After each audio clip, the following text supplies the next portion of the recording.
akhirin sallallahu alaihi wa ala alihi wa sahbihi alladzina kanu ilal khairati mubadirin. Alhamdulillah, Bapak Ibu-ibu rahimani wa rahimakumullah yang saya cintai karena Allah, dalam kesempatan duha ini ya, bersama yaitu kajian umum MT Sahabat Ilmu Teladan, kita akan mulai satu kajian dari cabang-cabang ilmu yang dibawa Nabi SAW dengan tema pada pagi atau duha ini, ta'aruf dengan Tibbun Nabawi. Sebagaimana dikatakan dalam pepatah, tak kenal maka tak sayang, maka kita ingin mengupas ya apa yang dibahas oleh orang-orang terdahulu sebelum kita terkait At-Tibbun Nabawi. Pertama, rahimani wa rahimakumullah jami'an, Allah Subhanahu wa taala telah menjadikan bagi hambanya pintu-pintu kebaikan, termasuk yang dibawa Nabi SAW dari apa yang diperintahnya, dari apa yang dilarangnya, dari firman Allah Subhanahu wa taala juga itu adalah merupakan yaitu kebaikan untuk hambanya. Apa yang Allah larang pasti ada bahaya untuk hambanya. Demikian apa yang Rasulullah sampaikan, dan apa yang Allah anjurkan pasti ada kebaikan untuk hambanya. Rahimani wa rahimakumullah jami'an, Tibbun Nabawi sebenarnya tidaklah keluar dari lisannya Nabi SAW. Dia yang tersusun dari dua suku kata, at-tib ya, at-tib yang artinya pengobatan, dan an-nabawi yang artinya yang disandarkan kepada Nabi SAW. Maka Tibbun Nabawi adalah ilmu pengobatan yang sabit kepada Nabi SAW. Sekali lagi, untuk menisbatkan kepada Nabi SAW itu adalah hal yang membutuhkan hujjah atau dalil, ditegakkannya dalil. Dan jikalau sesuatu ini tidak bisa ditegakkan dengan dalil, maka tidak bisa kita nisbatkan kepada Nabi SAW. Tidak bisa kita nisbatkan kepada Nabi SAW. Sebagaimana kalau kita menisbatkan sesuatu kepada Nabi SAW, tapi tidak ada padanya atau tidak tegak dengannya dalil, maka bisa masuk dalam ancaman dalam hadis Nabi SAW riwayat Imam Bukhari dan Imam Muslim, man kadzaba alayya muta'ammidan falyatabawwa maq'adahu ilan nar. Barang siapa berdusta atas Nabi SAW, maka tempat tinggal dia ya, berdusta atas Nabi dengan sengaja, maka tempat tinggal dia adalah yaitu neraka. Tempat kembalinya adalah neraka. Barakallahu fikum. At-Tibbun Nabawi tidaklah muncul dari lisan Nabi SAW. Tidak muncul dari lisan Nabi SAW dengan Nabi katakan, ya, Nabi punya Tibbun Nabawi. Tidak. Tetapi banyak didapati hadis-hadis Nabi SAW yang mana dalam hadis-hadis tersebut ya, menunjukkan bahwasannya itu adalah pengobatan yang datang dari wahyu. Nah, yang tentunya pengobatan dari wahyu ini tidak bisa disamakan dengan pengobatan manapun juga. Sebagaimana wasiat Ibnu Qayyim rahimahullahu taala, at-tibbun nabawi laisa kasairit tibb wa huwa mutqinun mutayaqqanun wa li'annahu yasdur minal akhbar al-ilahi. Bahwasanya ilmu pengobatan ini adalah ilmu pengobatan yang pasti kebenarannya dan meyakinkan, dan tidak sama dengan ilmu pengobatan manapun juga, karena sumbernya adalah berupa wahyu. Dan banyak di antara para ulama mengumpulkan karangan-karangan mereka ini ya, dari zaman yang awal, dari kalangan para sahabat radhiyallahu anhum ajma'in ya, sampai di zaman sekarang ini. Detik ini mereka masih banyak menulis ilmu tentang pengobatan. Dan juga ilmu pengobatan di antara ulama-ulama Islam mereka kumpulkan sumbernya adalah dari wahyu dan kemudian dari hadis Nabi SAW. Dan kemudian mereka merangkum, membuat konsep ya tentang kaidah pengobatan sehat dan sakit dan seterusnya. Di antara ulama ada yang menjadikan cara penulisan kitab seperti metode penulisan hadis. Seperti metode penulisan hadis, dan hadis Nabi SAW juga dicocokkan juga dengan konsep ahli pengobat. Mana hadis yang ternyata hadis tersebut ya ternyata punya hikmah, dan ternyata para pengobat-pengobat klasik sampai detik ini membenarkan apa yang dibawa Nabi SAW. Ini termasuk cara mereka untuk mengupas ilmu ini. Di antaranya manfaatnya menunjukkan apa yang dibawa Rasulullah SAW alal haq. Ya, walaupun sebenarnya kita menjalankan atau mendatangi perintah Allah dan Rasulnya bukan untuk mencari hikmah, tetapi hikmah selalu didapati di balik apa yang disampaikan Allah dan Rasulnya SAW. Banyak sekali contoh-contohnya kalau kita ingin kupas ya. Contoh saja seperti terkait dengan lalat. Ya, Nabi bersabda, "Idza waqa'a dzubab fi ina'i ahadikum falyakmishu thumma liyanza'hu fa inna fi ihda janai da wa fil ukhra shifa."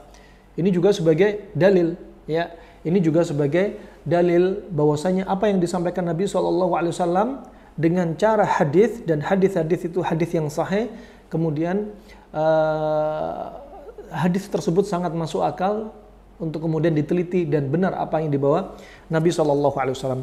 Tidaklah hal ini kecuali untuk menambah keimanan kita, ya, untuk semakin meningkatkan keyakinan kita akan tauhid rububiyah, uluhiyah, dan asma wa sifat Allah Subhanahu wa Ta'ala. Kemudian rahmatullah, istilah tibbun nabawi walaupun tidak keluar dari lisan Nabi SAW, kemudian para ulama di masa silam mereka mengumpulkan hadis-hadis tersebut. Ya, mereka mengumpulkan hadis-hadis tersebut dengan cara seperti caranya ahlul hadis. Mereka kumpulkan mana yang terkait ilmu pengobatan, ya. Mereka saripatikan ke dalam buku, ya. Bahkan subhanallah, orang-orang di masa silam seperti para a'immah, ya, Imam Syafi'i, beliau sangat perhatian, ya, sangat perhatian dengan ilmu yang satu ini, ya, sampai wasiat beliau rahimahullah, ya, terkait ilmu pengobatan ini, diantaranya beliau sampaikan dalam Al-Adab Asy-Syafi'i dan yang selainnya akan pentingnya ilmu pengobatan yang satu ini, yaitu pengobatan ilmu pengobatan atau tibbun nabawi.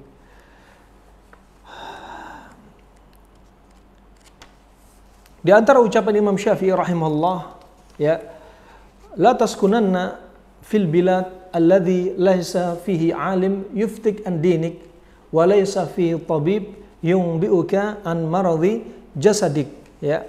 Janganlah Anda tinggal di satu negeri, ya, yang di situ nggak ada seorang alim pun sama sekali, dan tidak ada yang seorang alim ini untuk berfatwa tentang agama Anda. Dan kedua, tidak ada seorang dokter pun untuk memberikan kabar tentang kondisi tubuh Anda.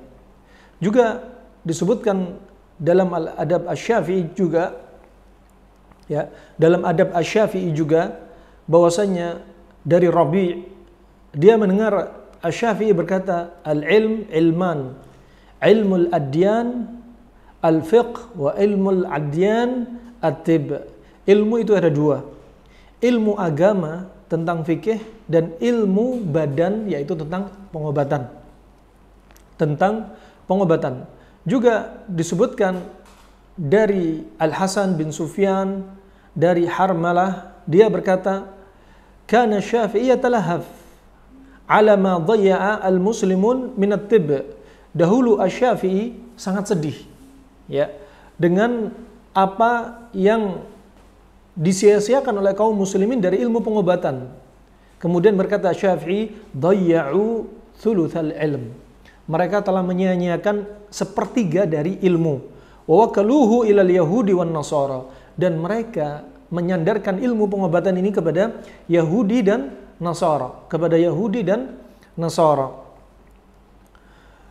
Kemudian rahimakumullah,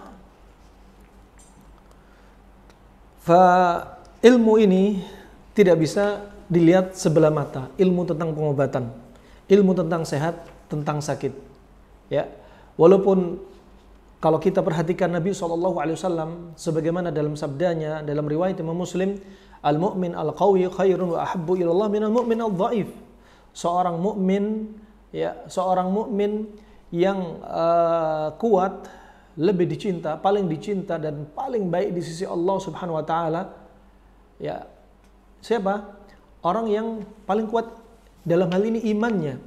Asalnya bicara iman. Ya, daripada apa? Mukmin yang lemah. Ya, jadi mukmin yang kuat lebih dicinta di sisi Allah, ya. Lebih dicinta di sisi Allah dan lebih disuka, ya. Khairun wa ahabbu ilallah. Lebih baik di sisi Allah juga. Kenapa? Karena iman. Tetapi sekali lagi, iman juga membutuhkan kesehatan fisik. Berapa banyak orang yang mereka sakit, kemudian turun iman mereka. Katakan, subhanallah, kalau kita tadabburi, sebagian orang yang sakit, lumpuh, tidak lagi bisa melangkahkan kakinya ke masjid, tidak lagi berziarah, tidak lagi bisa bersilaturahmi, tidak lagi dia bisa haji dan umrah dan lain sebagainya. Demikian Syekh Shalih Fauzan berpendapat jihad fisabilillah juga membutuhkan fisik. Ya, maka penjagaan kesehatan juga merupakan sesuatu yang perlu diperhatikan. Tidak kalah pentingnya para ulama di masa silam, bahkan disebutkan di kalangan para sahabat radhiyallahu anhum ajmain, ada di antara mereka yang menekuni ilmu pengobatan. Ada di antara mereka yang menekuni ilmu pengobatan. Dimasukkan di antaranya juga oleh Al-Hafidz Ibnu Hajar. Mereka ini dalam jajaran as-sahabat, ya. Mereka dalam jajaran sahabat. Di antaranya seperti yang disebutkan dokter yang hidup di zaman Nabi SAW yang masyhur, bahkan dijuluki Tabibul Arab, ya, Tabibul Arab, dan mereka berislam di zaman Rasulullah SAW. Di antaranya adalah Al-Harith bin Kaldah. Al-Harith bin Kaldah, dia termasuk Tabibul Arab di zaman Nabi SAW dan belajar ilmu pengobatan dari Persia. Dan Nabi SAW juga demikian. Nabi ketika mendapati para sahabatnya sakit, maka dianjurkan untuk berobat kepada Al-Harith bin Kaldah. Walaupun pengobatan dia bukan pengobatan ala Nabi, sebagian besarnya beliau mengambil ilmu pengobatan dari Persia. Dan Nabi SAW dan para sahabat menyaksikan akan kemampuan Al-Harith bin Kaldah, dan dia mendapati Islam dan membaiki Islamnya. Dan sering Rasulullah SAW memerintahkan agar untuk mendatangi dia ketika sakit, sebagaimana datang riwayat bahwasanya Sa'ad bin Abi Waqqas ketika sakit, maka diobatilah dengan cara terapinya Al-Harith bin Kaldah, ya, di antaranya dengan cara fasdu, ya, dengan cara fasdu. Nah, sekali lagi, sebagian kalau kita ingin fahamkan kaidah, di antaranya kedokteran Tibbun Nabawi adalah masuk dalam kedokteran klasik, tetapi tidak sebaliknya. Tidak semua kedokteran klasik masuk dalam jadwal pengobatan Tibbun Nabawi. Nah, seperti fasdu ini tidak sabit dari Nabi SAW, ya, dan dia murni dari kedokteran klasik, karena Nabi SAW tidak menyebutkan dengan lisannya, tidak mengikrarkan tentang fasdu, juga tidak ada lafadz khusus Nabi memerintahkan fasdu. Dan sampai Umar bin Khattab, ya, disebutkan bahwasanya beliau sering bertanya kepada Al-Harith bin Kaldah tentang al-himyah, yaitu tentang pengobatan penyakit. Dan sampai ditulis buku ucapan-ucapan pertanyaan antara Umar Al-Khattab dan jawaban dari Al-Harith bin Al-Kalda. Al-Harith bin Al-Kalda. Ini sebagaimana disebutkan oleh Ibnu Abi Usaibah dalam tarjamah tentang beliau dan ucapan-ucapan beliau, di antaranya dalam Tabaqatul Atibba halaman 161 sampai 162, ya, tentang yaitu pertanyaan Umar bin Khattab kepada Al-Harith bin Kaldah. Begitu pula di zaman Nabi SAW ada dokter yang hidup di zaman Nabi, yaitu Ibnu Abi Ramthah At-Tamimi, ya, Ibnu Abi Ramthah At-Tamimi. Nah, yang dia pernah bertanya kepada Nabi SAW, arini ma bik, kabarkan kepadaku ya Rasulullah apa yang Anda alami, apa yang Anda rasakan dari keluhan Anda. Fa ini rajulun tabib, sesungguhnya aku adalah seorang laki-laki tabib, berprofesi sebagai tabib atau dokter. Faqala sallallahu alaihi wasallam, bal anta rajulun rafiq, bukan hanya tabib, tapi kamu adalah laki-laki yang setia, yang selalu menemani Rasulullah sallallahu alaihi wasallam. Nah, Ibnu Abi Ramthah ini, ya, Ibnu Abi Ramthah At-Tamimi, ya, beliau ini adalah termasuk jajaran sahabat yang namanya Rifa'ah, ya, Rifa'ah bin Yathribi, Rifa'ah bin Yathribi, dan masuk jajaran sahabat. Dan juga Ashabus Sunan Abu Daud, Tirmidzi, An-Nasai mengeluarkan hadis dari riwayat beliau dari Ibnu Abi Ramthah, ya. Beliau ini berjumpa dengan Nabi, juga meriwayatkan hadis dari Nabi sallallahu alaihi wasallam. Kemudian terjemah tentang Ibnu Abi Ramthah ini bisa dilihat dalam Tahdzib at-Tahdzib, ya. Juga dilihat dalam terjemahnya dalam Al-Isabah lil Hafidz Ibnu Hajar. Kemudian yang ketiga yang terkenal dengan Tabibul Arab diantaranya adalah Asy-Syamardal bin Qibath Al-Ka'bi An-Najrani, ya. Dia termasuk juga dalam jajaran sahabat Tabibul Arab di zaman Nabi SAW, dalam jajaran sahabat dari Najran, ya. Dan beliau pernah ditanyai oleh Rasulullah SAW. Beliau pernah ditanyai Rasulullah SAW. Beliau bertanya kepada Rasulullah SAW, ma yahillu lahu min tib fa-akhbiru. Nah, kemudian dijawab oleh Rasulullah ketika beliau bertanya, ya Rasulullah, ya, apa yang halal dari ilmu pengobatan ini? Kabarkan kepadaku ya Rasulullah, ya. Kemudian Rasulullah bersabda, anta a'lam bittib minni, kamu lebih faham tentang ilmu pengobatan, lebih faham dariku. Nah, lihat hal ini dari kitab Al-Isabah jilid 3 halaman 358 tentang terjemah Asy-Syamardal, juga dalam Lisan al-Arab jilid 4 487. Nah, subhanallah, di sini diantaranya juga menunjukkan bahwasanya Nabi SAW ketika ada yang sakit, Nabi memerintahkan sahabat berobat kepada mereka. Kemudian juga Nabi menyerahkan urusan pengobatan kepada mereka. Maka kita bisa fahami, jika ada yang mengatakan dokter yang paling mahir adalah Nabi SAW, jika itu nisbatnya pengobatan dari Nabi yang munculnya dari wahyu. Dari mahir dari sisi apa? Nabi SAW hanya menyampaikan apa yang disampaikan oleh malaikat Jibril dari Allah Subhanahu wa Ta'ala. Dari Allah Subhanahu wa Ta'ala melalui malaikat Jibril. Dan hakikatnya Nabi bukanlah dokter, hanya menyampaikan wahyu dari Allah Subhanahu wa Ta'ala. Nah, kalau dikatakan bukan dokter, Nabi SAW seandainya dokter, pasti Nabi bertanya, ya, mendiagnosa penyakit, ya, menganamnesa jenis penyakitnya. Setelah ditegakkan diagnosanya, baru Nabi menentukan obatnya atau terapinya. Tapi Nabi tidak demikian. Nabi hanya menyampaikan ilmu pengobatan yang merupakan wahyu. Wa ma yantiqu 'anil hawa in huwa illa wahyu yuha. Apa yang Nabi sampaikan sallallahu alaihi wasallam ini bukanlah dari apa? Nafsu, bukan dari syahwat, tetapi apa? Dari wahyu yang diwahyukan dari Allah, ya, kepada manusia. Wa ini rahmatan wa rahmatan jami'an. Maka dari sini kita bisa lihat Sebenarnya bapak kedokteran Islam bukanlah Ibnu Sina. Ya. Bapak kedokteran Islam bukanlah Ibnu Sina. Ada yang mendahului Ibnu Sina. Bahkan di zaman Nabi SAW. Tatkala Nabi SAW membawa syariat ini, subhanallah, mereka ada. Hidup di zaman Nabi SAW. Bahkan dokter-dokter ini sebagiannya meriwayatkan hadis dari Nabi SAW dan disampaikan kepada tabi'in, tabi'ut tabi'in dan setelahnya. Wah, ini rahmatullah. Sekali lagi at-tibbun nabawi, ya, kalau dikatakan tibbun nabawi itu membutuhkan dalil khusus, benar nggak ini dari Nabi? Kalau tidak benar dari Nabi, ya, tetapi ada dalam kedokteran klasik Arab, maka itu termasuk pengobatan Arab klasik. Sehingga jangan sampai tercampur antara tibbun nabawi dan kedokteran Arab klasik. Kemudian rahmatullah,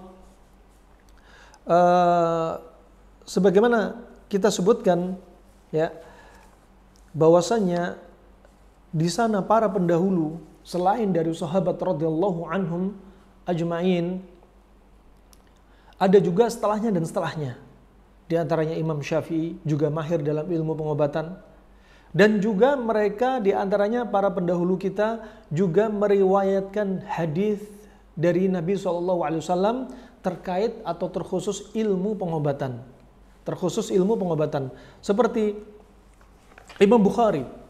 Imam Bukhari rahimahullah, ya, dalam sahihnya Sahih Bukhari, sebaik-baik kitab yang kaum muslimin sepakat, sebaik-baik kitab setelah Al-Quran adalah Sahih Al-Bukhari. Beliau telah datang dalam sahihnya yaitu meriwayatkan hadis yang sampai 120 hadis yang sahih. 120 hadis yang sahih, ya. Juga termasuk hadis-hadis tersebut termasuk athar salaf dari para sahabat dan tabi'in, ya. Lihat dalam Fathul Bari jilid 10 halaman 252, ya. Beliau meriwayatkan hadis-hadis terkait dengan ilmu pengobatan 120 hadis, ya. Begitu pula Imam Muslim, ya. Imam Muslim telah mengeluarkan apa yang dikeluarkan diriwayatkan oleh Imam Bukhari, kecuali ada 8 hadis yang Imam Muslim meriwayatkan sendirian tanpa diriwayatkan oleh Imam Bukhari. Juga ashabus sunan, ya, mereka juga demikian menambahkan riwayat, ya, tambahan dari riwayat yang tidak disebutkan oleh Bukhari, tidak disebutkan oleh Imam Muslim. Juga diantaranya dalam Masanid wal Ma'ajim, ya, mereka juga menyebutkan tentang ilmu pengobatan apa yang tidak disebutkan oleh orang-orang selain yaitu dari mereka, selain mereka seperti Imam Bukhari, Muslim dan yang selainnya. Juga ada ternyata ilmu pengobatan, ada yang sanadnya sahih, ada yang sanadnya lemah, nah, ada bahkan hadis yang palsu. Dan juga Abu Bakar Ibnu Sunni juga demikian, ya. Mereka punya bahkan menulis kitab At-Tibbun Nabawi, At-Tibbun Nabawi. Sebelum itu juga ada ulama di antaranya Abu Bakar Muhammad bin Zakaria Ar-Razi. Beliau bahkan lahir pada 213 Hijriah dan meninggal pada 251 Hijriah, ya. Bahkan beliau ini meninggal sebelum lahirnya Ibnu Sina 60 tahun, ya. Ajaibnya, kalau kita lihat kitab-kitab mereka sangat unik, ya, dengan keterbatasan ilmu alat yang untuk mereka penelitian, tetapi mereka membuat konsep ilmu pengobatan diantaranya imma datang dari Nabi SAW atau mengambil dari isyarat-isyarat Al-Quran, atau terkadang mereka mengambil dari kedokteran Yunan atau tajrubah dari orang-orang Arab di masa silam, ya. Tajrubah dari orang-orang Arab di masa silam, ya, dari juga kedokteran India. Rahimahumullah jami'an. Tidak kalah pentingnya mereka membahas juga ilmu pengobatan dasar terkait dengan anatomi tubuh, ya, dan kemudian terkait dengan jenis sifat tubuh manusia. Kemudian mereka bahas tentang penyakitnya. Juga diantaranya Abu Nu'aim Al-Asbahani. Abu Nu'aim Al-Asbahani, ya, dia juga punya kitab At-Tibbun Nabawi. Ya, jadi kitab-kitab semacam ini baru muncul, seperti kitab Abu Bakar Ar-Razi, ya, dengan judul Al-Mansuri fit Tibb. Al-Mansuri fit Tibb, Nah, dari kurun 200-an Hijriah. Nah, sudah membuat at-tib. Walaupun Nabi SAW tidak menyebutkan at-tib, mereka akhirnya mengumpulkan hadis-hadis, ya, kemudian dijadikanlah hadis tersebut tibbun nabawi. Walaupun di dalamnya ada hadis yang lemah, hadis yang sahih. Nah, sampulnya tibbun nabawi, tapi di dalamnya juga perlu dipelajari mana yang sabit kepada Nabi dan mana yang tidak sabit kepada Nabi SAW.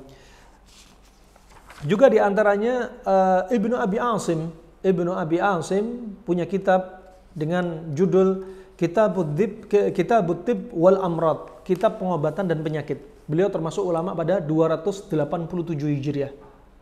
Masya Allah, orang-orang di zaman silam sudah sangat banyak sekali karangan mereka terkait ilmu pengobatan.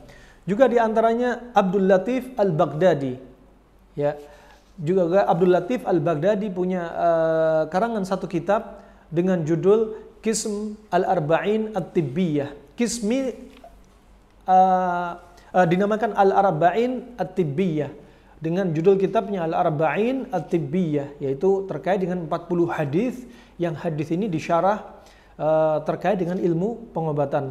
Juga ada Abul Husain Al-Baghdadi, ulama pada sekitar kurun yaitu 400-an Hijriah.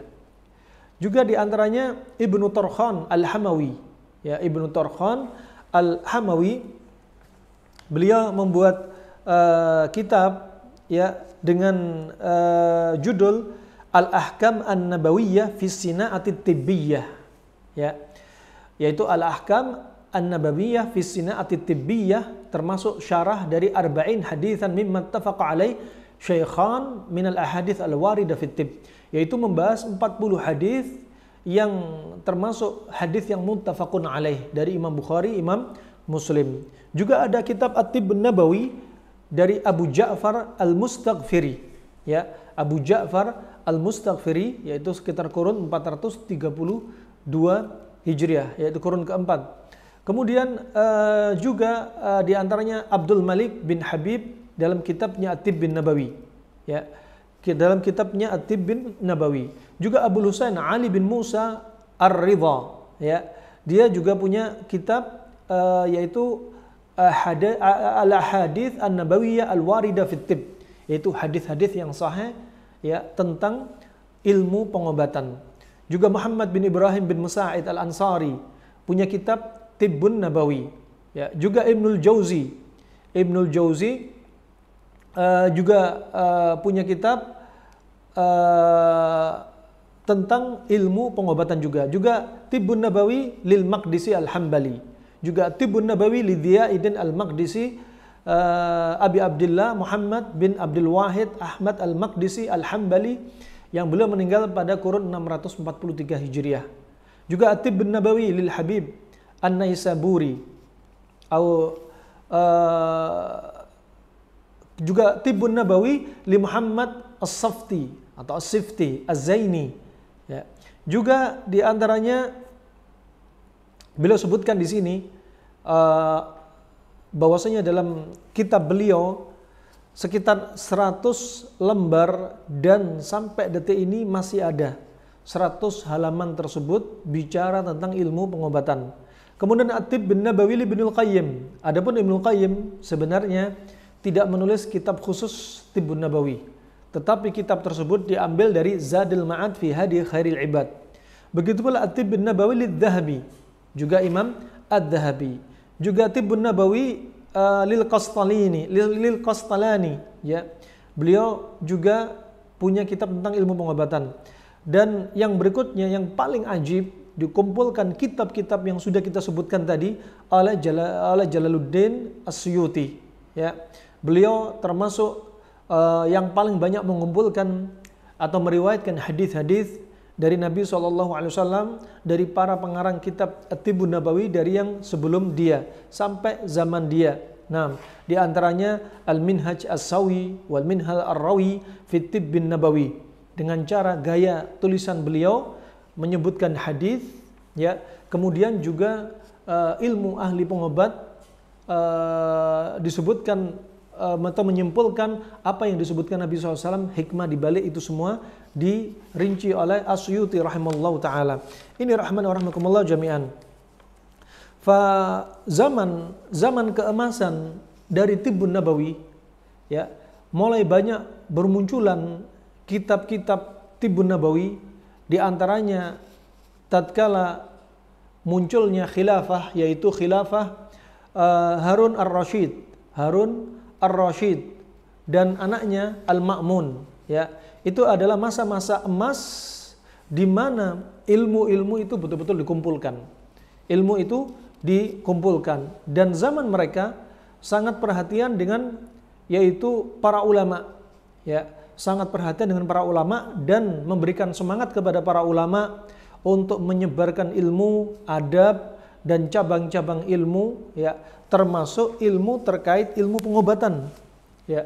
Maka mereka-mereka yang punya ilmu pengobatan diberikan semangat oleh khalifah pada waktu itu, dibantu oleh khalifah pada waktu itu, sampai disebutkan di situ adalah nampaknya al-asr, yaitu zaman terbesarnya at-tibb al-islami, termasuk zaman terbesarnya ilmu pengobatan Islam secara Islam. Nah, sampai terjadi tatawur, zaman kemajuan di zamannya beliau ketika para ulama menulis ilmu pengobatan, dan mereka ternyata terdepan di zamannya. Juga di antaranya dijadikan kitab At-Tibb al-Islami, bahkan dijadikan rujukan-rujukan di dunia waktu itu, ya, di muka bumi pada waktu itu, seperti kitab Al-Hawi Lir-Razi, ya, juga Al-Qanun li Ibn Sina, ya, Qanun dari karangan Ibnu Sina, ini yang paling terkenal, Al-Hawi Lir-Razi, juga Al-Qanun li Ibn Sina. Dan karena di waktu itu zaman yang sedang disupport oleh khalifah, sehingga terkenallah buku-buku mereka ini, Al-Hawi dan Al-Qanun. Al-Hawi dari Ar-Razi dan Al-Qanun dari Ibn Sina tersebar ke penjuru dunia. Karena apa? Dukungan para khalifah. Tetapi hakikatnya sebenarnya bapak kedokteran Islam bukanlah Ibn Sina. Ya, masih banyak sebelum Ibn Sina yang juga termasuk kedokteran Arab yang mahir di zamannya sebelum Ibn Sina. Tetapi karena support tidak didapati, dukungan tidak didapati sebagaimana di zaman Khalifah Harun Ar-Rasyid, ya, yang termasuk Daulah Abbasiyah, ya, pada tahun yaitu 750 Masehi, 750 Masehi. Kemudian berikutnya rahimakumullah jami'an, Tibbun Nabawi sebenarnya adalah termasuk salah satu cabang dari cabang yang dibawa ilmu ini oleh Nabi SAW. Oleh Nabi SAW. Dan untuk meluruskan akidah umat Islam atau orang-orang yang masih ada kejahilan pada diri mereka terkait sehat dan sakit. Nah, terkait dengan kesyirikan, terkait dengan pengobatan yang Allah haramkan. Oleh karena itu Tibbun Nabawi sebenarnya bukan hanya terkait dengan sehat sakit saja, tapi juga termasuk sehat dari perkara bukan hanya fisik, tapi masalah iman. Dan sehat itu sebenarnya mudah. Ya, sehat itu sebenarnya mudah, maka jangan dibuat susah. Semakin simpel makanan Anda, semakin mudah juga obat Anda. Nah, semakin bervariasi makanan Anda, maka semakin juga dibutuhkan variasi dari obat yang Anda konsumsi. Sebagaimana kalau kita lihat, kita tadabburi hadis Nabi SAW, ya, inna hadzal din yusr wa la yushadu hadzal din ahadun illa ghalabah fasaddidu wa qaribu. Ya, sesungguhnya agama ini mudah, ya, agama ini mudah, dan tidaklah seorang pun yang memaksakan dirinya ekstrim terhadap dirinya, ya, kecuali apa? Dia sendiri akan kalah. Ya, termasuk apa? Termasuk dalam hal ini bukan hanya agama, kesehatan itu juga mudah. Jangan dibikin susah, jangan dibikin berat. Dan juga wasiat Nabi SAW, inna li jasadika alaika haqqan, ya, faqum wanam waftir wasum. Sesungguhnya bagi tubuh kalian itu punya hak, ya, maka tidurlah dan bangun, ya, maka tegakkanlah malam, sholat dan tidurlah, dan berbukalah dan berpuasalah, ya. Dan juga dalam riwayat yang lain menikah. Nah, wa ini rahman wa rahmakumullah jami'an.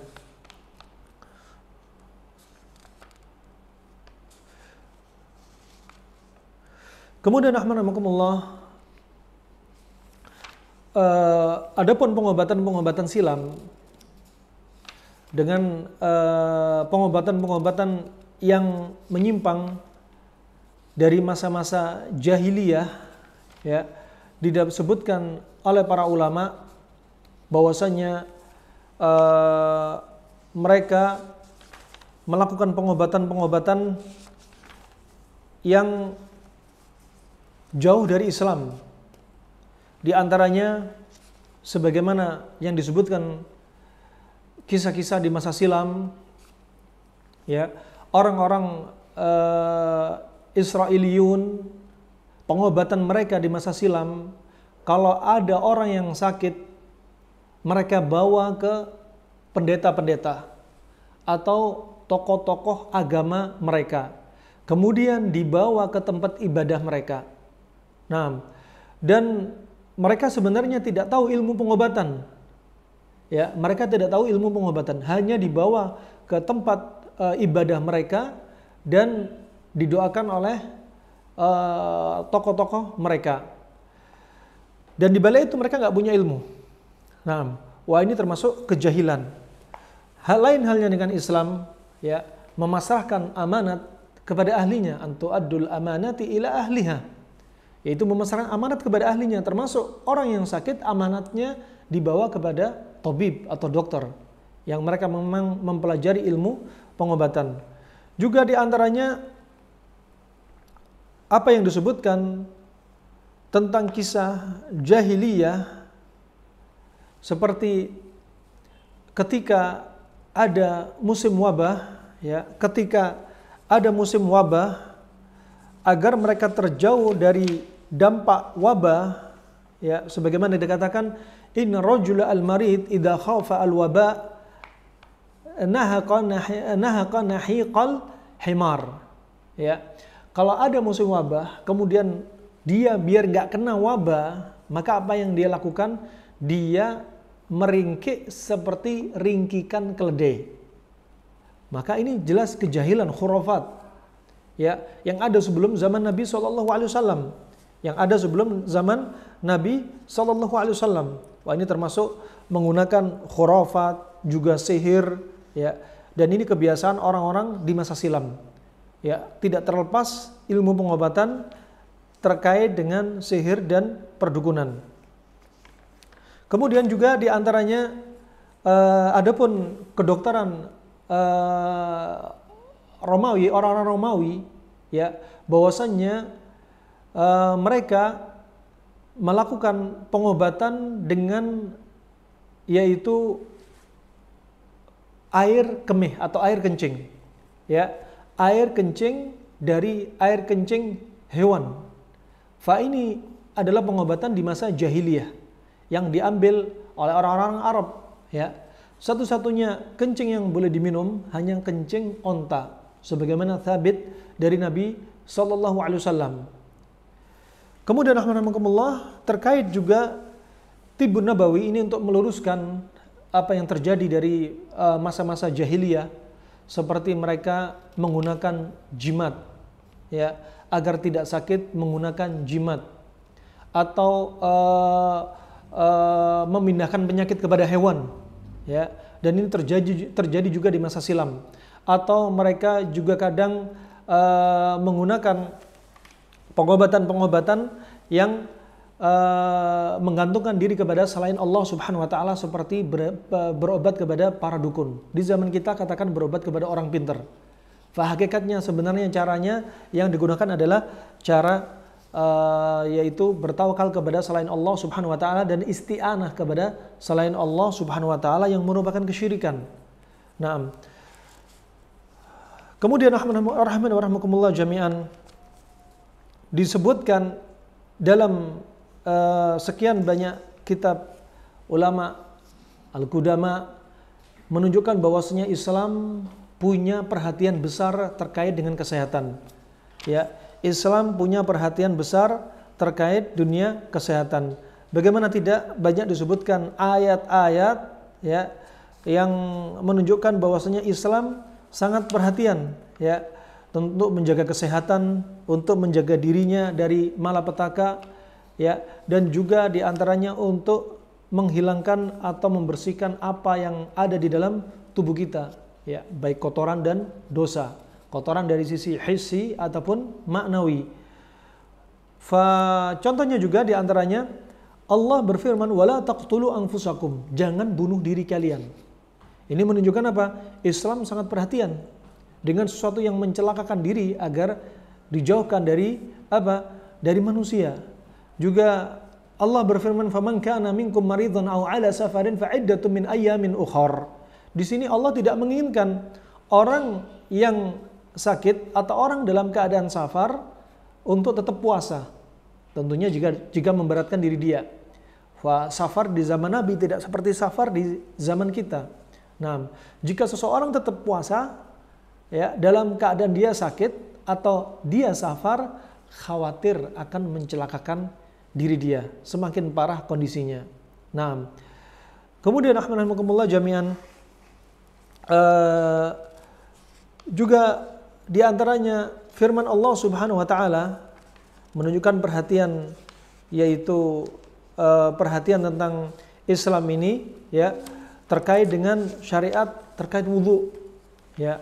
Allah jadikan umat Islam ini untuk selalu menjaga dirinya dengan wudhu, dengan kebersihan ya, dijauhkan dari penyakit hati atau kotoran-kotoran fisik ya. Allah menyebutkan juga afi qulubihim maradun amirtabu, apakah di dalam hati kalian itu ada penyakit atau keraguan. Nah, ini juga menunjukkan Allah juga membahas penyakit, diantaranya penyakit hati, bukan hanya penyakit fisik ya, juga ada penyakit syahwat ya. Fala takhdha'na bil qawli fayatma'al ladzi fi qalbihi marad ya.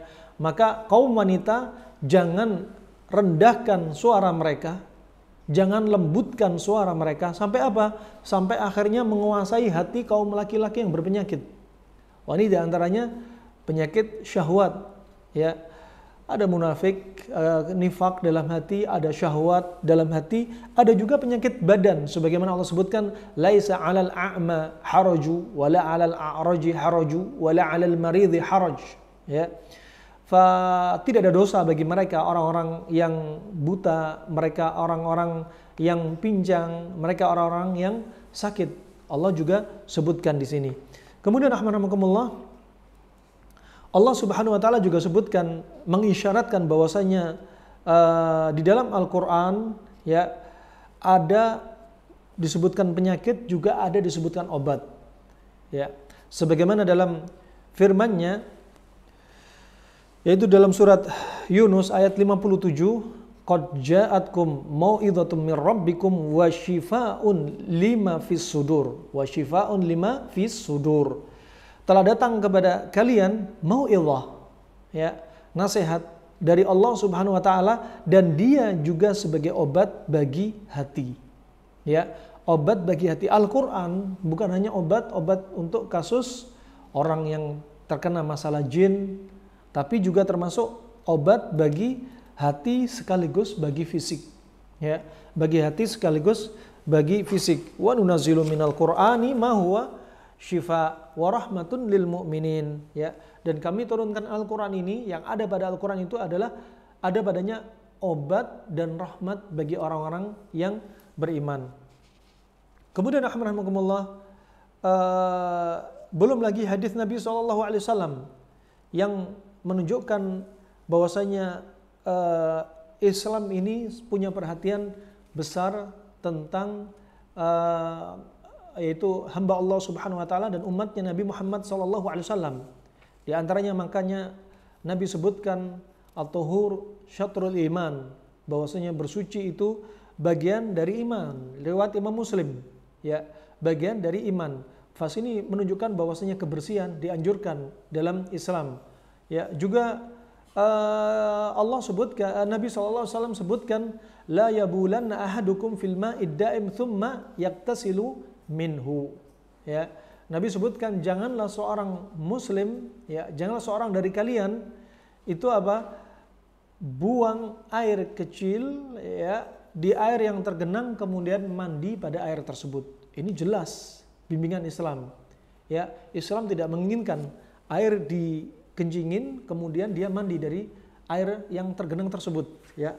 Dari air yang tergenang tersebut. Sangat banyak sekali hadis-hadis terkait dengan tibbun nabawi, terkait dengan tibbun nabawi. Sekali lagi, Nabi SAW tidak langsung menyebutkan itu tibbun nabawi, ya. Akan tetapi ya, terkandung di antaranya konsep ilmu pengobatan dari apa yang dibawa Nabi SAW kemudian dibukukan oleh para ulama, ya, rahimahumullah. Kemudian rahimahumullah disebutkan As-Suyuti bahwasanya awal mula at-tib, awal mula tentang pengobatan ini, ya, disebutkan dalam riwayat yang mauquf dengan sanad yang sahih tetapi tidak dikeluarkan, ya, yang mana diriwayatkan oleh Al-Hakim dalam Mustadrak jilid keempat halaman 197, ya. Juga Ibnu Murdawai dari Salamah bin Kuhail dari Sa'id bin Jubair dari Ibn Abbas radhiyallahu anhu maqal kana Sulaiman bin Daud alaihissalam, dahulu Sulaiman bin Daud alaihissalam idza shalla al-ghada tala'at baina 'ainai syajarah, ya. Dahulu Nabi Sulaiman ketika salat, ya, waktu duha, ya, maka muncullah di hadapan Nabi Sulaiman yaitu sebuah pohon, sebuah tanaman. Fayaqul ma anta. Kemudian Nabi Sulaiman berkata kepada pohon ini, ma anta. Fataqul, kemudian dikatakan syajaratun kada wa kada. Aku adalah pohon ini dan pohon itu. Fayaqul li ay syai'in tala'at aw li syai'in tala'ta. Ya. Kemudian Sulaiman berkata kepada dia, ya, untuk apa kamu tumbuh? Untuk apa kamu keluar? Kemudian dia berkata, tala'tu li dawa'in kada wa kada fayu'maru biha fatanazza. Nah, aku sebenarnya ditumbuhkan, ya, aku muncul untuk penyakit ini dan penyakit itu. Kemudian Nabi Sulaiman diperintahkan untuk mengambil tanaman ini dan berobat dengannya, ya, dan berobat dengannya. Wallahu a'lam bishawab. Sanadnya ini sahih tapi tidak dikeluarkan dari Al-Hakim juga Ibnu Murdawai. Fa ini rahimana wa rahmakumullah jami'an. Fa ini diantaranya latar belakang tentang at-tibbun nabawi. Fa tibbun nabawi disebutkan dalam riwayat yang begitu banyak terkait dengan tibbun nabawi, dan diantaranya dalam riwayat Imam Bukhari, riwayat Imam An-Nasa'i dan Abu Nuaim dalam tibbun nabawi dari Abu Hurairah radhiyallahu an bahwasanya Nabi SAW bersabda, ma anzalallahu da'an illa anzalalahu syifaan. Allah tidak akan turunkan penyakit kecuali Allah pasti turunkan obatnya, ya. Fa di sini Al-Ba'li rahimahullah mengatakan di sini anjuran untuk orang belajar ilmu pengobatan, kata beliau rahimahullah, ya. Juga dalam riwayat Imam Muslim dari Ibnu Sunni Abu Nuaim dari Jabir radhiyallahu an bahwasanya Rasulullah SAW bersabda, likulli da'in dawa. Setiap penyakit itu pasti ada obatnya. Fa idza usiba dawa'ud da bari'a biidznillah taala. Kalau obat itu cocok dengan penyakitnya, dengan izin Allah akan sembuh. Di antara ini juga disebutkan bahwasanya kesembuhan Allah Subhanahu wa taala yang mutlak milik Allah Subhanahu wa taala, ya, itu melalui sebab-sebab. Allah jadikan sebab. Sebabnya apa? Kalau obat cocok dengan penyakit. Diagnosa cocok, obat cocok, ya, sembuh dengan izin Allah Subhanahu wa taala. Juga dalam riwayat Al-Bazzar, riwayat Al-Hakim, Ibnu Sunni, Abu Nuaim dari Abi Sa'id Al-Khudri radhiyallahu an bahwasanya Nabi SAW bersabda, ma anzalallahu min da'in illa anzalalahu dawa. alima dzalika man alima wa jahila man jahila illa sam wa huwal maut. Ya. Bahwasanya disebutkan Allah tidak akan turunkan penyakit kecuali Allah turunkan obatnya. Ya, taulah yang demikian dari yang tahu, dan tidak tahulah orang yang memang tidak tahu kecuali kematian. Ya, kecuali kematian, karena kematian ini terkait dengan ajal dan hanya Allah sajalah yang tahu.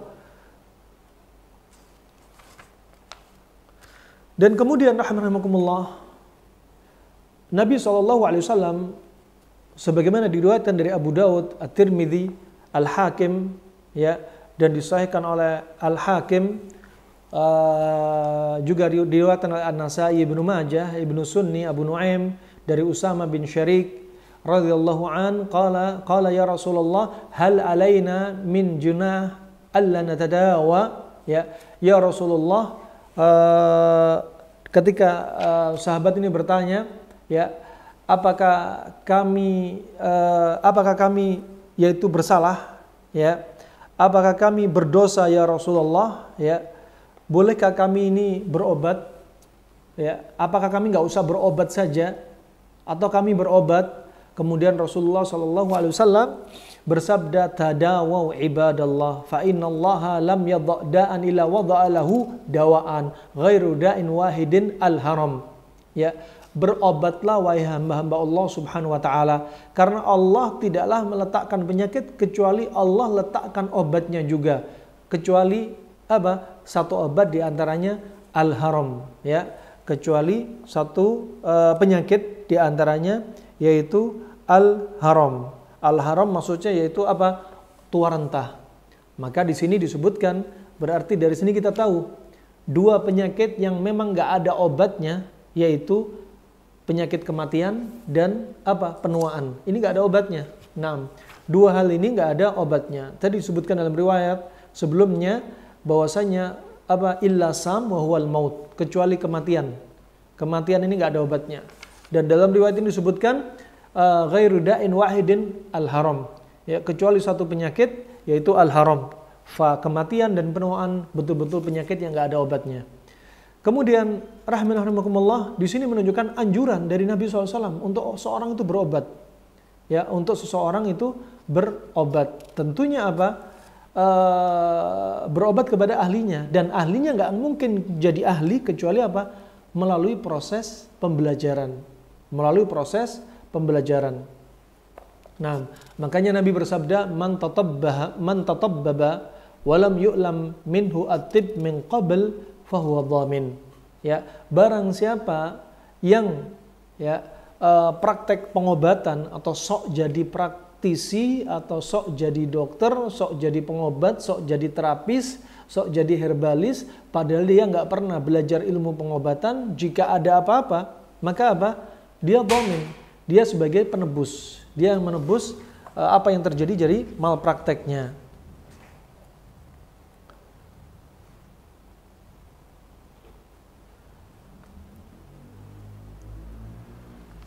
Nah, fa ini rahimakumullah jami'an. Banyak sekali hadis-hadis yang menunjukkan tentang anjuran Nabi SAW untuk berobat. Fa pengobatan sebagaimana disebutkan Ibnu Qayyim rahimahullah, pengobatan itu ada 3 jenis. Ada diantaranya pengobatan tabi'iyah, yaitu alami, proses alami, secara alami. Kemudian ilahiyah, ya, memang pengobatan yang bersumber dari Al-Quran ataupun dari hadis Nabi. Kemudian ada yang terangkai di situ tabi'iyah sekaligus ilahiyah. Tabi'iyah sekaligus ilahiyah. Ini pengobatan tabi'i dan sekaligus memang sumbernya dari wahyu Allah Subhanahu wa taala. Contohnya ketika Nabi SAW disengat kalajengking. Ya. Nabi keluar dari salatnya dan kemudian Nabi SAW minta air dingin dengan garam. Air dingin untuk mendinginkan sifat racun yang panas.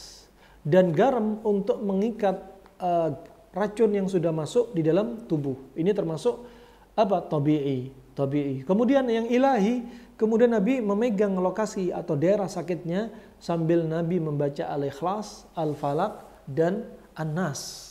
Al-Ikhlas, Al-Falaq dan An-Nas. Salah kalau ada orang mengatakan bahwasanya Tibbun Nabawi tidak perlu kita pelajari. Ya, salah. Pertama apa? Di antara mereka mengatakan udah biar ahlinya yang belajar, ya. Kemudian ngapain sih belajar Tibbun Nabawi? Mau belajar bikin resep, ya. Kemudian ada yang mengatakan di antaranya bahwasanya Tibbun Nabawi tidak menambah iman. Ada juga yang mengatakan bahwasanya Tibbun Nabawi itu adalah yang tidak perlu dipelajari dan lain sebagainya. Ini tentunya apa? Mindset yang salah. Nah, bahkan Muhammad ibn Muflih menyebutkan Tibbun Nabawi termasuk ilmu yang terkandung dalam konteks ayat Al-Yauma Akmaltu Lakum Dinakum. Ya, Al-Yauma Akmaltu Lakum Dinakum. Dia masuk dalam konteks ayat ini, ya, menunjukkan bahwasanya Islam ini sempurna. Termasuk di antara sempurnanya Islam di antaranya ada At-Tibbun Nabawi, ada At-Tibbun Nabawi. Wallahu a'lam bishawab. Sepertinya ini yang bisa kami sampaikan, ya, untuk sekedar ta'aruf tentang Tibbun Nabawi, walaupun sangat singkat sekali, akan tetapi tentunya untuk mendapatkan tambahan maklumat, ya, tentunya dengan proses pembelajaran untuk masuk setelah muqaddimah dari ta'arufnya, membahas ilmu cabang-cabang ilmu pengobatan yang dibahas oleh para ulama silam. Fa ajaib wal gharaib, apa yang mereka bahas dengan simpelnya ilmu mereka, subhanallah tidak tertinggal dengan ilmu kedokteran modern. Di antaranya Ibnu Qayyim rahimahullah juga menyebutkan, ya, yang lebih penting dari sekedar pengobatan juga termasuk ilajul mardha bitadbibi nufusihim wa taqwiyati qulubihim, ya, yaitu termasuk pengobatan orang sakit dengan apa? Mengobati jiwanya dan menguatkan hatinya. Ini juga penting, ya. Kenapa demikian? Karena ketika orang sakit, dia bisa jadi terlebih penyakitnya sudah kronik, bisa jadi dia lemah iman juga lemah fisik, ya. Maka saatnya dikuatkan hati dia, ya. Ini termasuk tasliyah, menghibur orang yang sakit, sehingga apa? Di antaranya selain dia apa? Tidak putus asa dengan rahmat Allah berupa kesembuhan, wala taqnatu min rahmatillah, ya. Jangan sampai putus asa dengan rahmat Allah. Termasuk rahmat Allah itu asyifa, dengan kesembuhan dari Allah Subhanahu wa taala. Kemudian yang berikutnya dari sisi apa? Dari sisi dia akan menjadi hati yang ridha. Fa subhanallah, beda antara orang yang sakit hatinya ridha dengan orang yang sakit yang selalu berkeluh kesah. Nah, penting untuk dikuatkan sampai kata Ibnu Qayyim rahimahullah, ya, beliau membuat judul bab fi hadis sallallahu alaihi wasallam, bab petunjuk Nabi sallallahu alaihi wasallam fi ilajil mardha bitadbibi nufusihim wa taqwiyati qulubihim, ya, wa taqwiyati qulubihim. Penting untuk menjadi seorang tabib, ya, mengobati penyakitnya secara fisik atau maknawi, kuatkan juga imannya, ya. Sampaikan qala Allah qala Rasulullah, ya, sabar dengan qada dan qadar Allah Subhanahu wa taala, itu juga merupakan obat, ya. Ini bedanya. Tibbun Nabawi, ya, ada padanya pengobatan kasus penyakit medis ataupun non medis, ya, medis ataupun non medis. Diajarkan dari sisi non medis bagaimana cara menangkal ain, ya, bagaimana kalau orang udah terlempar ain, bagaimana terapinya, ketika sihir bagaimana terapinya. Oh, ini bedanya karena sumbernya adalah dari wahyu, baik dari Al-Qur'an atau hadis Nabi sallallahu alaihi wasallam. Semoga yang sedikit ini, ya, bisa menjadi bekal untuk kita semua untuk kemudian masuk dalam pembahasan yang lebih detail lagi dari ilmu yang dibawa Nabi SAW dari At-Tibbun Nabawi. Wallahu a'lam bishawab. Kita kembalikan kepada moderator.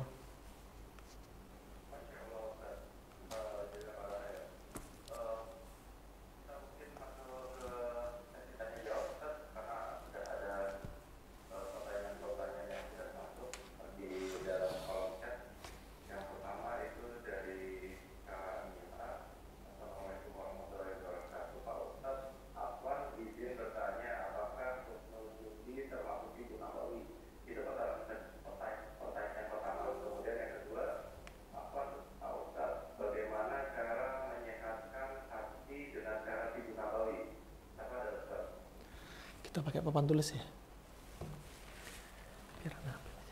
Biar kita pakai papan tulis dulu aja ya.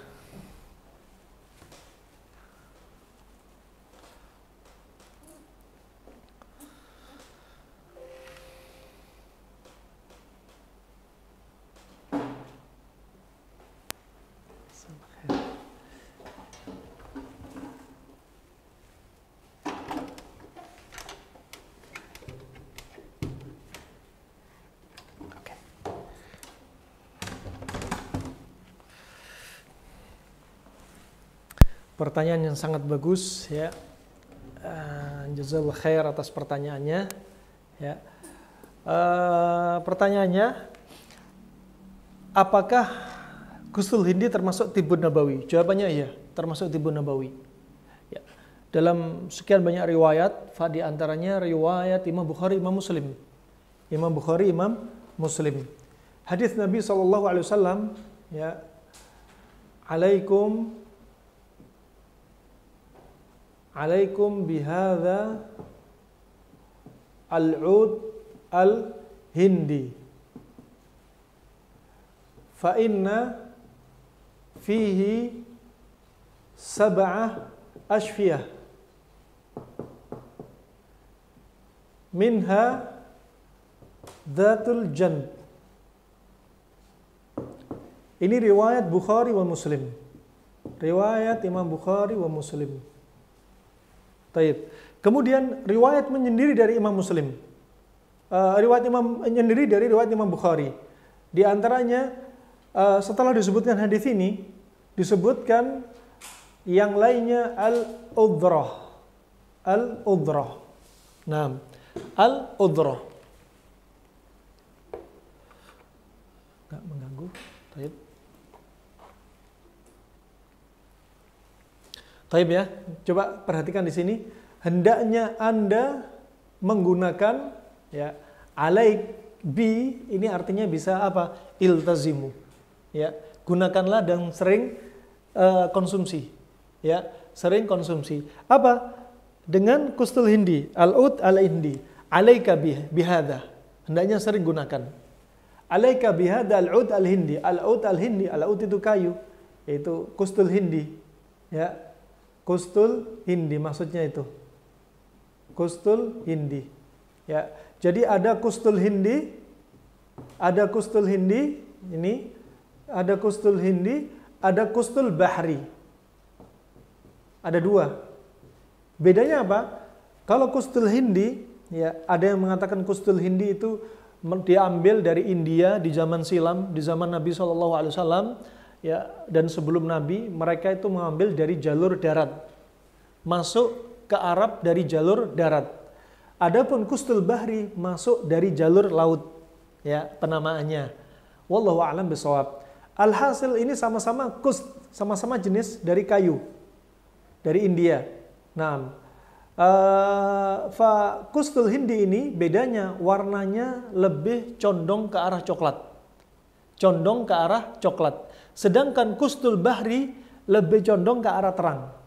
Dan sifat ghusl hindi lebih panas dibanding ghusl bahri. Daripada ghusl bahri. Sekarang kita lihat alaikum bihadza al-ud al-hindi fa inna fihi, karena pada ud al-hindi ini ada apa? Ada 7 pengobatan penyakit. Ada 7 pengobatan penyakit, ya. Ada 7 di sini sebutkan berapa? 7 pengobatan penyakit. Ya. 7 pengobatan penyakit. Di antara dari 7 itu adalah datul janb. Datul ajam. Datul janb ini disebutkan oleh Ibnu Qayyim, juga Al-Hafidh Ibnu Hajar, setelah disebutkan ciri-cirinya apa sih datul janb?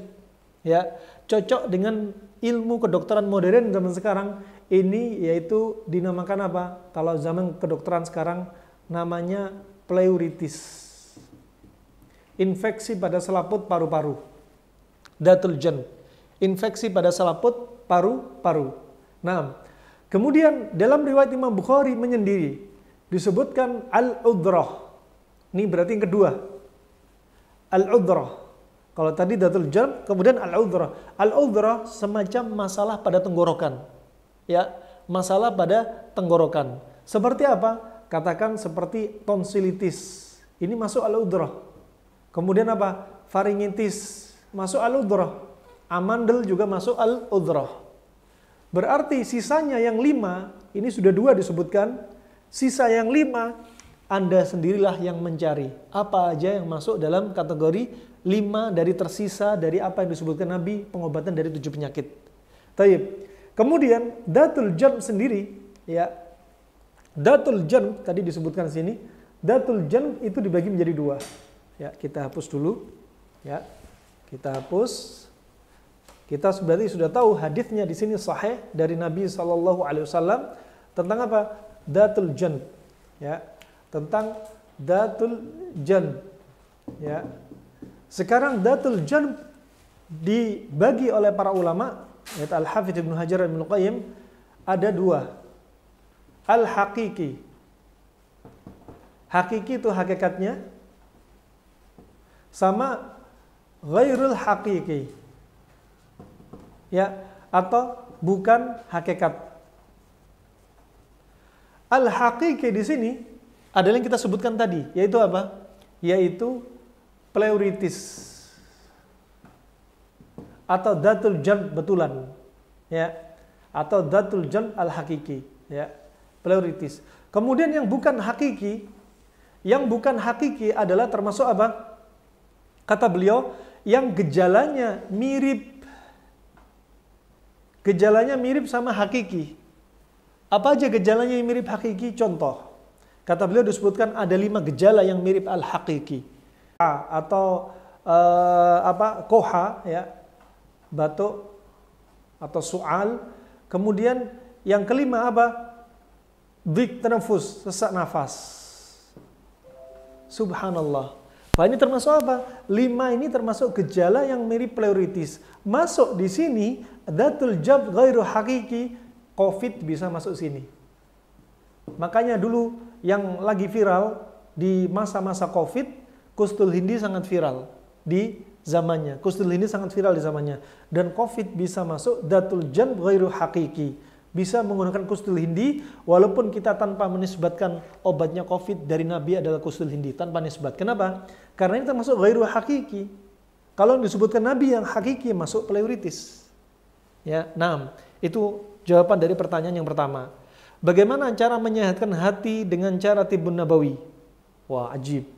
Ya, cara menyehatkan hati dari Tibbun Nabawi, ya, pertama, makanya penting ada tazkiyatun nafs, ya, tazkiyatun nafs itu penting. Makanya di antara ketika Anda mendapatkan kenikmatan dunia, Anda harus imbangi dengan apa? Aktsiru hadimal ladzat, ya, banyaklah Anda untuk mengingat penghancur dari kelezatan dunia, yaitu mengingat apa? Kematian. Mengingat kematian. Ini untuk menjaga hati kita. Dikala hati kita senang, ya, kita juga harus ingat yang susah. Nah, kita juga harus ingat yang susah, ya. Begitu pula makanya hati agar dijaga terkait masalah ibadah, masalah dunia juga demikian. Anda mungkin dapat ada rasa, kalau ada rasa takut, Anda hadirkan rasa harap. Ya, ada rasa takut, ada rasa harap. Anda takut dengan siksa Allah, tapi Anda mengharap rahmat Allah Subhanahu wa taala. Anda mungkin merasa berdosa, telah berbuat maksiat, tapi Allah Maha Pengampun, lagi Maha Penyayang. Maka dari dosa Anda yang tadi menunjukkan ketakutan, tapi Anda juga berharap kepada Allah Subhanahu wa taala. Kalau sebaliknya, kita selalu dalam keadaan kesenangan tanpa diiringi rasa takut, kita akan apa? Menjadi orang yang maghrur. Ya, dengan apa? Dengan dunia. Maghrur dengan dunia, makanya harus diimbangin terus. Kemudian kalau dikatakan sehat hati, artinya dia ingin lepas dari sedih. Datang dari Nabi SAW, ya, obat dari kesedihan. Makanya hati ini subhanallah disebutkan Nabi SAW bahwasanya fa inna fil jasadi mudghah idza salahat hadhihi al mudghah idza salahat hadhihi al mudghah salaha jasadu kulluh wa idza fasadat hadhihi al mudghah fasada jasadu kulluh. Ini penting. Kalau hati ini sehat, maka jasad ikut sehat. Kalau hati ini sakit, jasad ikut rusak, ikut sakit. Nah, sakitnya hati ini bisa karena kesedihan, juga bisa karena dosa. Ya, bisa juga karena dosa. Makanya di antaranya ketika orang sedih, obatnya disebutkan Nabi SAW. Kalau lagi sedih, obatnya disebutkan Nabi SAW. Apa?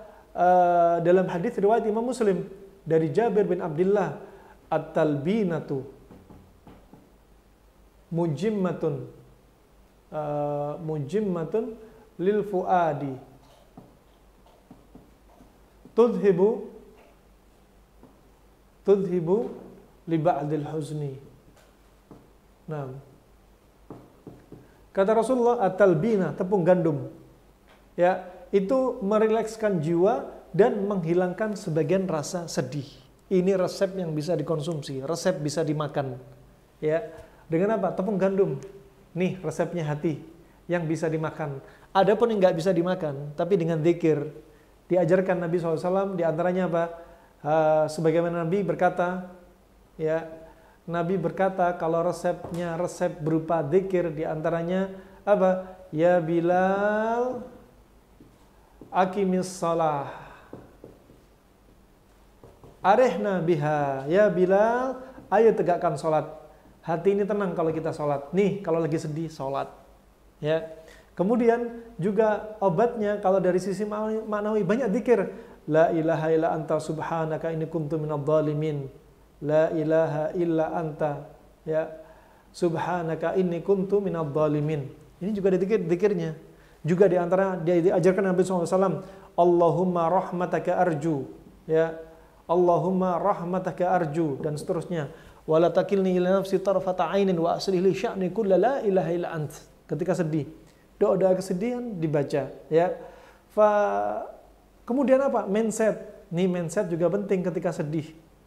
Ya, mindset, ya, ketika sedih, ketika hati Anda sedang galau, ya kembali kepada Allah Subhanahu wa taala. Nah, mindsetnya apa?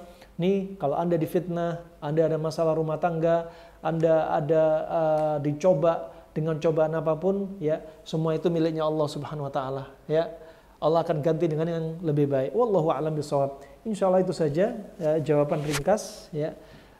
Berikutnya kita kembalikan kepada moderator. Barakallahu fiik.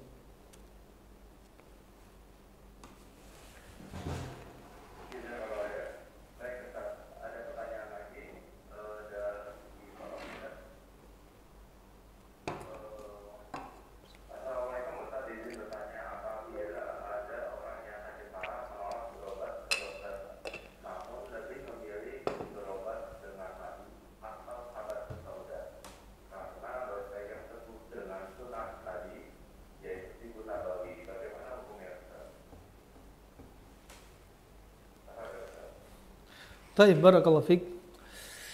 Sedang sakit, kemudian dia melihat mencukupkan dirinya dengan habatus sauda, dengan madu. Lihat dulu. Ini menunjukkan apa? Bisa jadi dia mungkin faham ilmunya jika dia tahu sifat dari penyakit yang ada pada tubuhnya.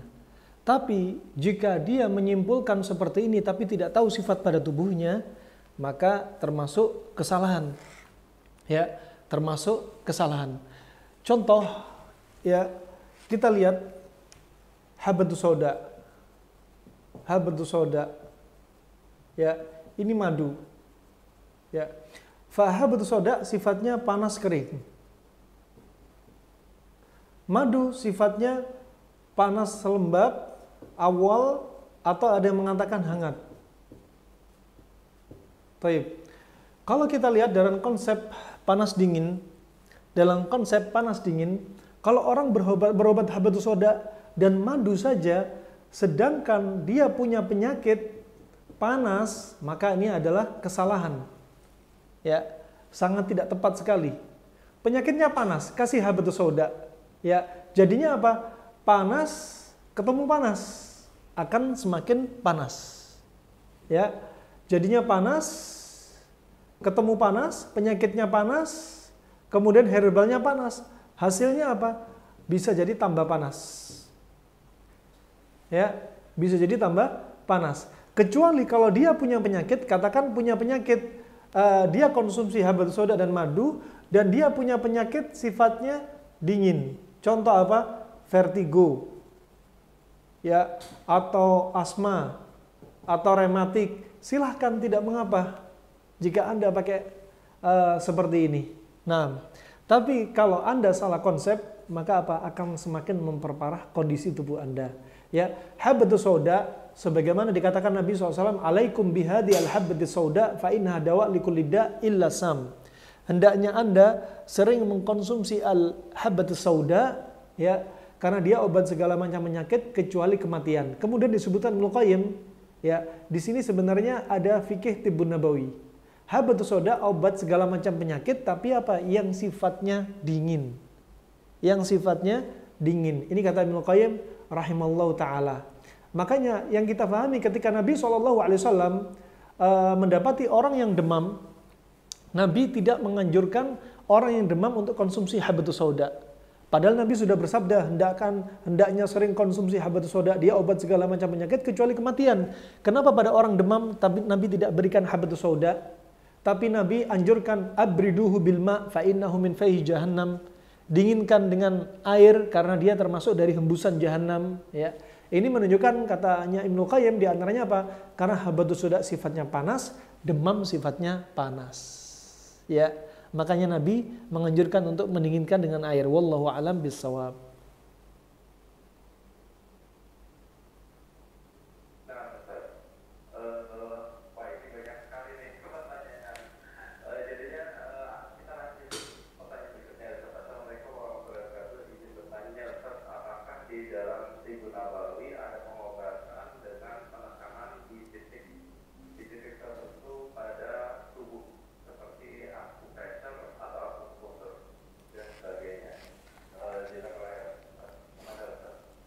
Wallahu a'lam bishawab. Nah, terkait dengan terapi akupressure, akupunktur, kami tidak dapati riwayat dari Nabi SAW. Cuma ketika Nabi sakit, ya, juga mendapati sahabatnya sakit, Nabi memegang daerah sakitnya, kemudian sambil membaca Bismillahi, Bismillahi, Bismillahi, A'udzubillahi wa qudratihi min syarri ma ajidu wa hadir. A'udzubillahi wa qudratihi min syarri ma ajidu wa hadir. A'udzubillahi wa qudratihi min syarri ma ajidu wa hadir, sampai 7 kali. Bismillah 3 kali, kemudian yang berikutnya 7 kali. Adapun seperti totok punggung, ya, seperti akupressure atau akupunktur, ini tidak bisa nisbat kepada Nabi SAW. Tapi sekali lagi, apa yang tidak sabit dari Nabi bukan berarti nggak boleh dilakukan. Kenapa? Karena ini urusannya dengan terapi dunia, ya, dengan ilmu dunia. Makanya Nabi SAW ketika ditanyai oleh seseorang, ya, dari kedokteran Arab klasik, ya, di antaranya seperti kita sebutkan tadi Ibnu Abi Ramsah, ya, Ibnu Abi Ramsah ketika atau Asyamardal ketika tanya kepada Nabi SAW, apakah pengobatan ini dilarang, ya, apakah boleh pengobatan ini, kabarkan pengobatan ini. Kemudian kata Nabi SAW apa? Anta alam bi umurid tib. Kamu lebih paham terhadap ilmu pengobatan. Kamu lebih paham terhadap ilmu pengobatan. Artinya apa? Boleh-boleh saja. Ya, selama nggak ada unsur keharaman, selama tidak ada unsur kesyirikan, selama tidak mencelakai manusia, maka pengobatan itu diperbolehkan. Ya, seperti fasdu bukan dari tibbun nabawi tapi boleh. Bukan berarti nggak ada dari Nabi kemudian dilarang, ya, karena ini ilmu dunia, ilmu dunia. Begitu pula akupressure, akupunktur, totok punggung, biomekanik, ya, kemudian juga refleksi, nggak ada dari Nabi SAW. Maka jangan sebutkan terapi tibbun nabawi refleksi, terapi tibbun nabawi totok punggung, jangan, ya, tanpa harus menyebutkan embel-embel tibbun nabawi. Silakan Anda lakukan terapi ini dan diperbolehkan. Wallahu a'lam bishawab.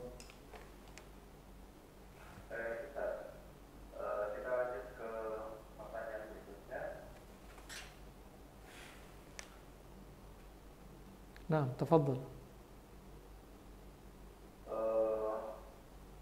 Assalamualaikum Ustaz, apakah pengobatan menggunakan lintah termasuk salah satu tibbun nabawi? Masya Allah. Nah, Barakallahu fiik, pengobatan lintah apakah termasuk tibu nabawi? Tidak ada disebutkan riwayat tentang hal tersebut. Yang ada mengeluarkan darah yang sabit dari Nabi adalah dengan cara berbekam. Adapun fasdu, ya, sedot lintah, ya, donor darah tidak sabit dari Nabi SAW. Barakallahu fiik. Kemudian ada lagi, Ustaz, Assalamualaikum, izin Ustaz, saya pernah dapat info untuk pengobatan husnul gizi ataupun kain putih dengan mengandung apapun, pengobatan nabawi tidak boleh terus-terusan, harus berjarak, mohon penjelasannya, Ustaz. Maaf, bisa diulang yang terakhir? Jadinya pengobatan itu apakah dikonsumsi terus atau harus berjarak, Ustaz, antara menggunakan husnul gizi atau kain putih atau pengobatan yang lain, ya, Ustaz? Nah, Mengandung obat-obat. Nah, barakallahu fiik. Ada pertama asalnya kedokteran Arab klasik, karena di zaman silam orang-orang di masa silam tidak banyak mengkonsumsi herbal. Rata-rata satu penyakit, satu herbal. Kenapa? Karena makanan mereka tidak banyak bervariasi. Adapun di zaman kita seringnya makanan bervariasi, termasuk makan minuman instan. Maka ini bisa jadi apa? Sebab obat tunggal kurang bermanfaat. Apakah boleh mengkombinasi herbal satu dan herbal yang lainnya? Boleh saja, seperti menambah khasiat tersebut. Ya, misalkan karena sifatnya seseorang kena long covid, misalkan dingin lembab ekstrim, dia ingin mencampur habatus sauda dengan kustul hindi, sah-sah saja. Ya, sah-sah saja untuk dicampur, tidak mengapa. Nah, jika masih ringan di awal-awal, cukup dengan kustul hindi, cukup satu aja. Nah, kecuali jika obat itu mengandung efek yang saling bertolak belakang. Punya si pasien atau seseorang ini punya sakit, katakan sifatnya panas. Kemudian konsumsi kustul hindi yang sifatnya panas dan herbal lainnya sifatnya dingin. Jadi apa? Belum diberikan pada pasien, bisa-bisa sebelum masuk dalam tubuhnya sudah ada penetral. Panas dingin sudah dinetralkan. Makanya harus bisa memahami kondisi tubuh si pasien sebelum memberikan resep. Wallahu a'lam bishawab. Masya Allah, Ustaz. Tadi sempat ada Direktur Utama RSCM masuk, Ibu Rizkina, tapi sepertinya Masya Allah. Masya Allah. Assalamualaikum, Ustaz. Dari mana sumber literatur kategori panas dingin? Ini pertanyaan Ustaz. Nah, disebutkan di antaranya oleh Al-Mansuri fit Tib, ulama tahun 213 Hijriah, yaitu Abu Bakar Muhammad bin Zakaria Ar-Razi. Beliau menyebutkan di antaranya makanan yang rata-rata manis itu sifatnya adalah panas, ya, sifatnya panas. Kemudian makanan yang rasanya masam itu sifatnya dingin kering. Manis sifatnya panas lembab. Ini hanya contoh saja, dan insya Allah semoga berikutnya kami bisa melanjutkan karangan buku kami yang kedua dari lanjutan Latai Asy-Syifa Kakarib, karangan kami pertama. Juga berikutnya Anda bisa baca dari buku kami atau link YouTube kami dari asal usul dari mana panas dingin ini. Ya, di antaranya mereka mentadaburi dari firman Allah surat Yasin ayat 36. Allah menjadikan segala sesuatu berpasang-pasangan dari makhluk, semua makhluk ini, termasuk ada sehat, ada sakit, berpasang-pasangan. Ada panas, ada dingin, ada gelap, ada terang, ada langit, ada bumi, ada matahari, ada bulan, ada tauhid, ada syirik, ya, ada maksiat, ada taubat, dan seterusnya. Termasuk ada panas, ada dingin. Allah jadikan berpasang-pasangan. Dan juga dari hadits Nabi SAW, ya, dalam riwayat Tirmidzi, riwayat Abu Daud, bahwasanya Nabi SAW dikatakan Aisyah, ya, ketika Nabi mengkonsumsi semangka dengan kurma, Nabi berkata di hadapan Aisyah, kita pasangkan, kita netralkan panasnya kurma rutab dengan dinginnya semangka, dan sebaliknya. Nah, dan juga pembahasan para ulama sangat banyak sekali. Imam Bukhari sendiri juga demikian, ya, Abu Daud, Tirmidzi, Ibnu Majah, dan yang selainnya. Juga Muhammad ibnu Muflih, Ya, ulama pada kurun ke-7 ya, dalam kitabnya yaitu apa? Al-Adab Asy-Syar'iyyah. Beliau akhirnya membuat judul yang sangat indah, dan gara-gara judul ini akhirnya kami tulislah buku kami dengan tema La Tay'as Syifa'uka Qarib, dengan judul La Tay'as Syifa'uka Qarib. Beliau sampaikan ya, faslun fil ilaji wa hifdhis sihhati bidaf'i kulli syai'in bididdi. Ya. Ini teksnya, beliau katakan bab mengobati penyakit. Mengobati berarti apa? Kuratif. Mengobati penyakit. Dan menjaga kesehatan berarti preventif. Coba, preventif. Ya, dengan apa? Dengan menjadikan segala sesuatu berpasang-pasangan. Segala sesuatu dari urusan apa? Ini, kalau makan ada panas, ada dingin. Kalau Anda selalu panas dan dingin, Anda sudah menjaga kesehatan Anda. Ya, termasuk juga mengobati penyakit dengan panas dan dingin.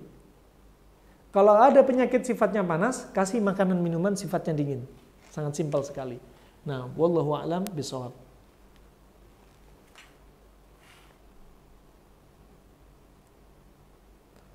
Tayyib.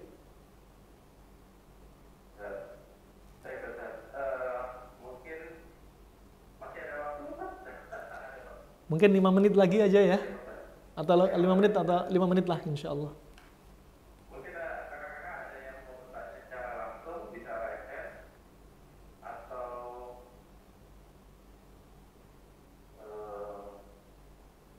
Ustaz ada yang bertanya mengenai buku tulisan Ustaz. Mungkin kita mungkin ada di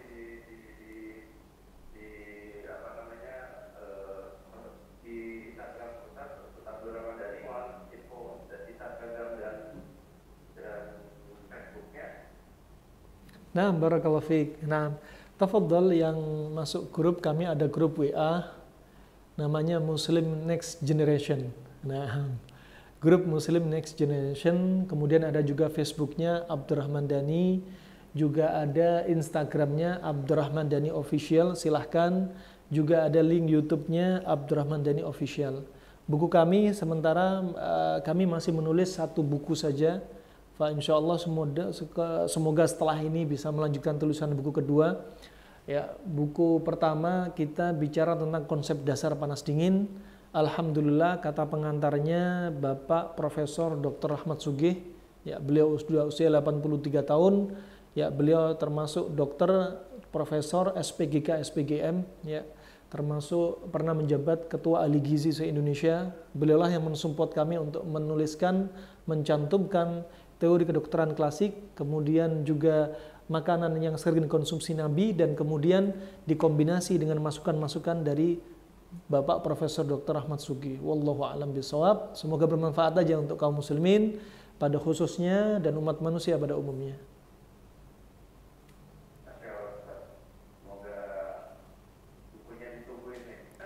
Insyaallah.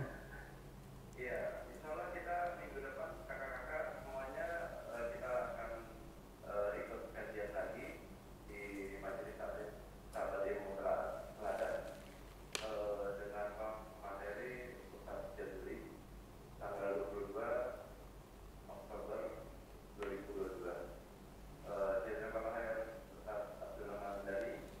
Wa jazakumullah khair.